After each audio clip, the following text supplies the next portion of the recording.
Vande Mataram students, we are doing the chapter how to organism reproduce or the reproduction. We have done the method fission, in which we have done binary fission and multiple fission. Now we will start the method budding. Budding in unicellular organism.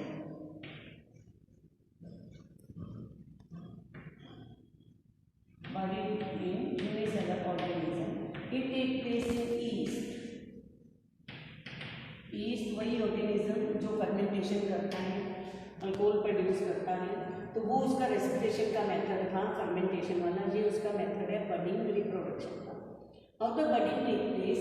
It is the unicellular organism like this, oval in shape and this is the nucleus. तो इसके बाद इसके ऊपर ऐसे यहाँ पे एक बड सी develop हो जाती है, एक आउटग्रोथ जिसे हम कह सकते हैं, प्रोटर्बेंस कह सकते हैं, और ये डेवलप हो जाती है cytoplasmic outgrowth, cytoplasmic outgrowth, then nucleus develop and then it will form a independent part. तो in this way budding take place, एक ऑर्गेनिज्म से दो ऑर्गेनिज्म ऐसे डेवलप हो जाते हैं। इसके बाद इसकी ऐसे चेन ऑफ बर्ड्स, मतलब ऐसे बहुत सारी ऐसे, बाद में ये जब सेपरेट हो जाती हैं it will form a new individual. तो this is the budding in east.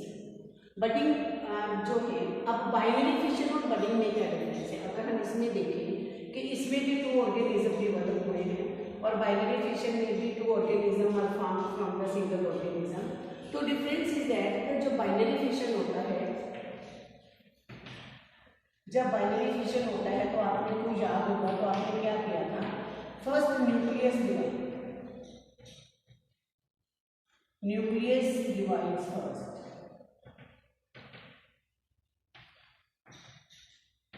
But in budding nucleus बाद में डिवाइड होता है, साइटोप्लाज्म पहले एक आउटग्रोथ बनाते हैं।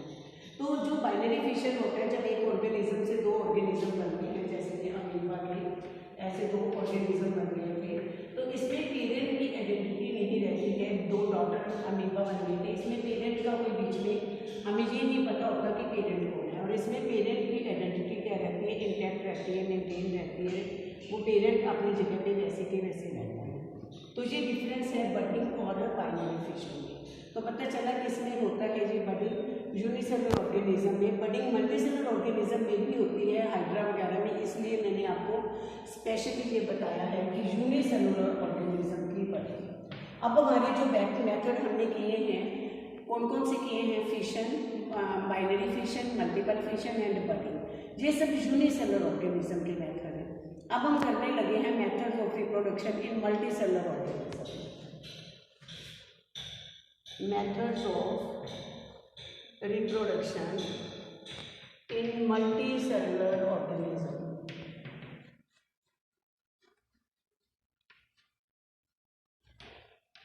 मल्टीसेलुलर ऑर्गेनिजम्स में कैसे रिप्रोडक्शन होती है?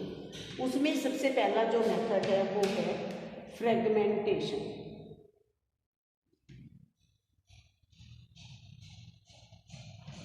कौन सा मेथड है? फ्रेगमेंटेशन। फ्रेगमेंटेशन किसमें होता है? स्पाइरोगाइरा। आपको याद हो आपने 9th में किया था, जो कहीं मतलब मॉइस्ट प्लेस पे, गीली गीली मतलब वो जगह पे एक ग्रीन से कलर सी काई सी लग जाती है, जहाँ पे वाटर थोड़ी देर रुका रहता है, उसे वो क्या होती है? स्पाइरोगाइरा। अगर हम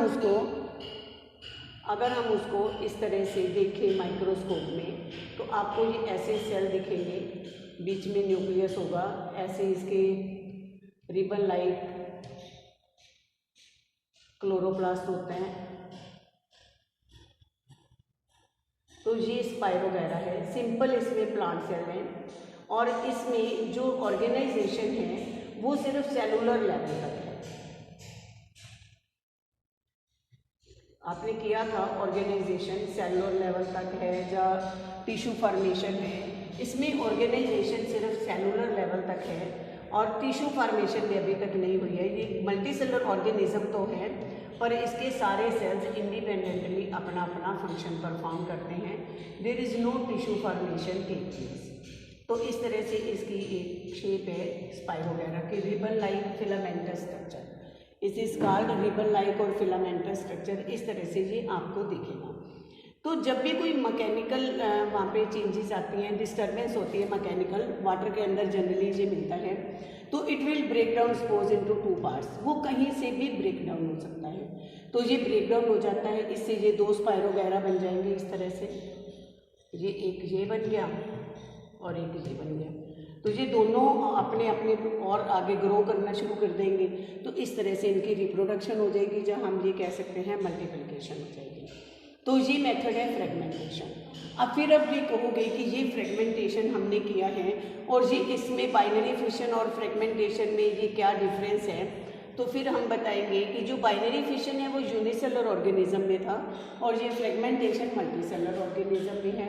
और ये जो बाइनरी फिशन में जब वो ब्रेकडाउन हुआ था तो 2 डॉटर जो अमीबा बने थे वो सेम साइज़ के बने थे। इसमें मैंने सेम साइज़ के तकरीबन बनाए हैं, पर ज़रूरी नहीं है कि 2 सेम साइज़ के बनेंगे, तो इसलिए इसमें बहुत ज़्यादा डिफरेंस है।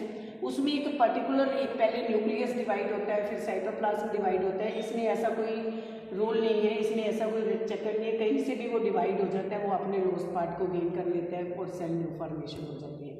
तो ये मेथड है फ्रेगमेंटेशन का, ये किस में होता है, स्पाइरो वगैरह में। एंड फ्रेगमेंटेशन मतलब कट इनटू पीसेस, फ्रेगमेंटेशन का मतलब क्या होता है, cut into pieces, fragments pieces होते हैं और ये इस तरह से ये न्यू ऑर्गेनिज्म बन जाते हैं। इसमें ज़रूरी भी नहीं है 2 पार्ट्स होने हैं, 3, 4 जितने मर्जी हो सकते हैं, किसी मर्जी साइज़ के हो सकते हैं, और इसे हम फ्रेगमेंटेशन कहते हैं। और फिशन से ये काफ़ी ज़्यादा डिफरेंट है, this is called the fragmentation. The other method is budding. अब बडिंग किसमें है, मल्टी सेलुलर ऑर्गेनिज्म में।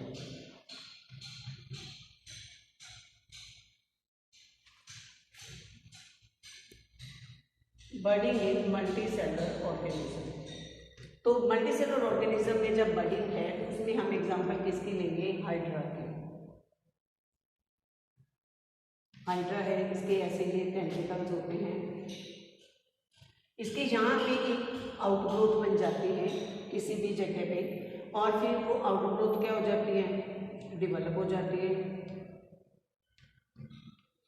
और ये बड़ी हो जाती है, और इसके भी ऐसे टेंटिकल्स बन जाएंगे। बाद में ये इससे डिटैच हो जाएगी, अलग हो जाएगी और न्यू ऑर्गेनिज्म बन जाएगी। और ये मल्टी सेलुलर ऑर्गेनिज्म में बड ऐसे डेवलप होती है, और यूनिसेलुलर ऑर्गेनिज्म में आपने देखा इसमें ये डिफरेंस है, इसमें नाम जरूर सेम है पर मेथड जो है वो डिफरेंट है। उसके बाद एक मेथड आता है रीजनरेशन। रीजनरेशन